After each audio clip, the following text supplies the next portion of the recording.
Alright folks, hello and welcome back to Boss Economic World. It's your host, Boss, here to cut through the noise and give you the real story behind the headlines. So, gather round, because the world's most dramatic, on-again, off-again geopolitical romance just had another episode. I'm talking, of course, about the United States and China. The year is 2025, it's November 4th, and the big news is that Presidents Trump and Xi just sealed a trade truce in Busan, South Korea. The official narrative? All smiles and handshakes. The markets breathed a sigh of relief. The Dow Jones Industrial Average popped 300 points on the news, and everyone's talking about a new era of cooperation. It's like watching two heavyweight boxers, bruised and battered after 12 rounds, agree to go for a friendly beer. But here's the million-dollar question, or, in this case, the multi-trillion-dollar question: are they actually friends now, or are they just catching their breath before the next round? Because right after the ink was dry on this so-called truce, China's ambassador to the US, a gentleman named Soaring, came out and basically read the terms and conditions. And let me tell you, this isn't your standard Apple user agreement that you just scroll through and click agree. This is the geopolitical equivalent of a prenup with some very, very specific clauses. Let's break it down. Ambassador Xi laid out 4 red lines that the US better not cross if it wants this peace to last. Think of it as Beijing drawing a line in the sand with a very big, very red marker. Red line number 1, Taiwan. This is the big one. The absolute, non-negotiable, elephant in the room red line. China's official position is that Taiwan is a renegade province that must be reunified, by force if necessary. For Beijing, this is a matter of national sovereignty and historical destiny. For the rest of the world, it's a terrifying economic choke point. Why? Let me throw a number at you: 92%. According to the latest 2025 industry reports, that's the percentage of the world's most advanced semiconductor chips. We're talking the sub-7 nanometer stuff that powers everything from your AI-powered coffee maker to the Pentagon's latest drone, that are manufactured by one company, Taiwan Semiconductor Manufacturing Company, or TSMC. If conflict were to break out in the Taiwan Strait, the global economy wouldn't just catch a cold, it would go into full-blown cardiac arrest.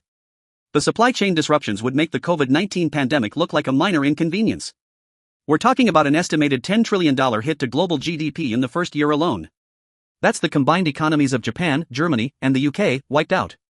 So when Defense Secretary Pete Hegseth expresses serious concerns about Chinese naval activity around Taiwan, he's not just talking about warships, he's talking about the potential for a global economic apocalypse. The new military-to-military hotline they agreed on? That's not a sign of friendship, it's an oops button to hopefully prevent an accidental catastrophe. Red line number 2, democracy and human rights. This is the values clash. The US points to issues in Xinjiang, Tibet, and the erosion of freedoms in Hong Kong. Treasury Secretary Scott Bessent and others in the administration see these as moral imperatives and, frankly, useful leverage. For China, this is meddling in internal affairs. Their argument is, look at our poverty reduction, look at our stability. Who are you to lecture us? This isn't just a philosophical debate. It has real-world economic teeth. Remember the sanctions on Xinjiang cotton a few years back? That sent apparel companies scrambling. The political crackdown in Hong Kong? It's made global financial firms re-evaluate the city's role as a stable Asian hub, with Singapore and even Tokyo scooping up talent and capital. This red line is about China saying, you can't use your values as an economic weapon against us. Red line number 3, China's political system. This is the ideological core. The US champions liberal democracy and free markets. China champions socialism with Chinese characteristics, which is a fancy way of saying state-led capitalism on steroids. This truce is basically Trump and Xi agreeing not to openly criticize each other's management style. But the underlying competition is fierce.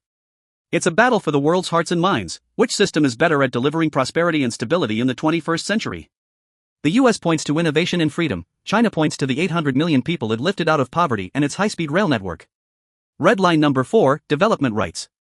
Okay, now we get to the real meat and potatoes for us here at Boss Economic World. Development rights is diplomatic speak for, stop trying to cripple our tech sector. This is the cry from the heart of the Made in China 2025 plan and all its successors. China feels that for decades, it was the world's factory, doing the low-end assembly while Western countries reaped the high-value rewards from design and technology. Now, China wants to climb that value chain. It wants its own Apples, its own Googles, and its own Nvidias. And the US, particularly under the America First doctrine, is doing everything it can to stop that from happening. Which brings us to the juiciest part of this whole affair. Right as everyone was celebrating the truce, the Wall Street Journal dropped a bombshell report. It turns out that President Trump was this close to discussing a deal on next-generation AI chips with Xi, but his senior officials staged what sounds like an intervention. The chip in question? Nvidia's Blackwell architecture. Folks, let's be clear. This isn't just another chip. The Blackwell B100 isn't an upgrade, it's a paradigm shift. We're talking about a processor so powerful it can train large language models that are orders of magnitude more complex than GPT-4 or its 2024 successors. This is the engine that will drive the next decade of artificial intelligence. It's the key to autonomous warfare, to cracking genomic codes in hours instead of years, and to creating financial algorithms that can predict market moves with terrifying accuracy. By late 2025, Nvidia isn't just a chip company, it's a foundational pillar of the global economy, with a market cap that has flirted with $5 trillion. Its dominance in the AI accelerator market is over 95%. To put it simply, whoever has the most Blackwell chips wins the future. The Trump administration's hawks argued that selling these chips to China isn't a trade issue, it's a national security issue of the highest order. It would be like the British giving the American revolutionaries the design for the ship of the line in 1776. It's handing your number one strategic rival the keys to the kingdom. So, while Trump, the ultimate dealmaker, might have been tempted to use the chips as a bargaining tool, you buy our soybeans, we'll sell you some chips, his national security team pulled the emergency brake. This single issue shows you how fragile this truce really is. It's a ceasefire on tariffs, maybe, but the tech war is raging hotter than ever. So we have two sides walking away from Busan with completely different interpretations of what just happened. On the American side, the goal is managed competition. Treasury Secretary Besant is hammering on the need for China to rebalance its economy. What does that mean in plain English? For years, the global economy has run on a simple, unbalanced model. Chinese households save a ton, the government invests that money in building factories, and those factories produce cheap goods that are sold to American consumers, who pay for it all with credit cards. This creates the massive U.S. trade deficit with China, which is on track to exceed $700 billion again in 2025. Besant's argument is, hey China, you need to get your own people to spend more money. Create a real social safety net so they don't have to save for a rainy day, a monsoon, and a typhoon. Boost domestic consumption. This would, in theory, mean China buys more from the world and relies less on flooding the globe with its exports, easing trade tensions. But from China's perspective, this sounds like the US trying to dictate its economic model. And their view of the Busan meeting is entirely different. Enter David Daukaweli, an influential economist and policy advisor in Beijing. He's over the moon. He told Bloomberg TV the agreement was a breakthrough because China was finally treated as an equal partner. Don't underestimate the power of that phrase. For China, a century of what it calls national humiliation at the hands of foreign powers is a core part of its modern identity. Being seen as an equal by the reigning global superpower is a massive psychological and political victory. It legitimizes their system on the world stage. Li says the conflicts over trade and tech are just small potatoes that will be resolved. With all due respect to the professor, that's like saying the iceberg was a small potato for the Titanic. The fight over who controls the commanding heights of 21st century technology is not small potatoes, it is the whole meal. So, let's restore the full picture here. What we have is not a peace treaty. It's a temporary, tactical pause. Team USA's perspective, okay, we'll pause the tariff hikes that are hurting our own consumers with inflation, which is still stubbornly above 3.5%. This gives us a breather. In return, we get some promises on intellectual property and maybe they'll buy a bit more of our natural gas. But we will absolutely, positively not give them the technology that could allow them to surpass us militarily and economically. The tech blockade remains in full force. Team China's perspective, fantastic. We got the Americans to back off on tariffs, which gives our export-driven economy some much-needed breathing room, especially with our property market still in a multi-year slump. We also got a huge propaganda win by being treated as an equal.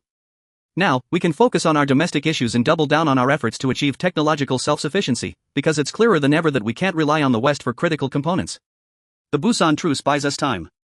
Both sides see the truce as a way to buy time to pursue their long-term strategic goals, which are fundamentally incompatible. The US wants to maintain its global leadership. China wants to reclaim what it sees as its historical position at the center of the world. So, what does this mean for you, the investor, the business owner, the average citizen? 1. Expect volatility. This truce is built on quicksand. Any one of those 4 red lines could be crossed, intentionally or accidentally, and we're right back to where we started, or worse. The markets might be happy today, but they'll be nervous tomorrow. This is a rent the rally, don't own it situation. 2. The tech decoupling is real and accelerating. Don't be fooled by talk of cooperation. The world is splitting into 2 technological ecosystems, a US-led sphere and a China-led sphere. If you're a tech company, you're increasingly being forced to choose a side. The supply chains for everything from software to semiconductors are being bifurcated. This is inefficient, it's expensive, but it's the geopolitical reality. 3. Watch the real indicators. Don't listen to the happy talk from politicians. Watch the data. Watch capital flows. Is money flowing into or out of Hong Kong? Watch TSMC's stock price, it's the world's most important geopolitical barometer right now. Watch the defense budgets of both countries. And watch China's progress on its domestic chip-making capabilities. The day SMIC announces a breakthrough in producing 7-nanometer chips without Western technology is the day this whole game changes again. In the end, the US-China relationship is the defining story of our time. The Busan Truce wasn't the end of the story, or even the beginning of the end. It was, perhaps, the end of the beginning of a new, long, and arduous phase of strategic competition. It's a pause in the game, where both players have gone back to their corners to get patched up, listen to their coaches, and plan their strategy for the next round. The bell will be ringing again soon. You can bet on that. That's the world of economics, folks. It's never just about the numbers, it's about the narrative, the power plays, and the full, unvarnished picture. I'm your host, Boss. Stay sharp and stay informed. See you next time.